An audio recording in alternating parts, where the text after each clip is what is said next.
اور آقا جی رغبت دلاتے تھے، پسند فرماتے تھے، لیکن حکمن کوئی چیز کہتے تھے، کبھی اگر ضروری ہوتی حکمن کوئی چیز نہیں کہتے تھے کہ میں ایسے چاہتا ہوں ایسے کرو، لیکن نہیں کہتے تھے کرو. اگر کہتے کرو تو انسان بہت گناہ گار ہوتا.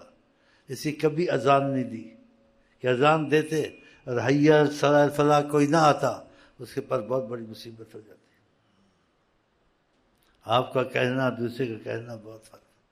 تو اس لیے کہا لمن شاء، جو چاہے مغرب سے پہلے 2 رکعت پڑھ لیا کرے اذان کے بعد فرضوں سے پہلے.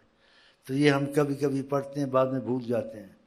اور اختلاف کی باتوں کو نہ سوچا کریں، حنفی پڑھتا ہے نہیں پڑھتا ہے، بریلوی یہ کہتے ہیں، دیوبندی یہ کہتے ہیں.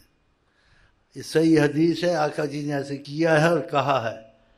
تو وہ جو باتیں کرتے ہیں تعویلیں کرتے ہیں، تو آپ خدا رسول کے معاملے میں اندھے ہو کے چلیں. ان کی باتوں کو کہ واللہ عالم، بس آقا جی نے کہا ہم نے کرنا ہے، چاہے حکم نہیں کیا، پسند تو کیا. اور کوئی بڑا یہ ایسی بات نہیں کی ہے جس کی بہت مشقت ہو. 2 رکعتوں کو کتنا لگتا ہے؟ 2-3 منٹ. تو اتنا تو کر لینا، باقی اللہ خیر کرے گا.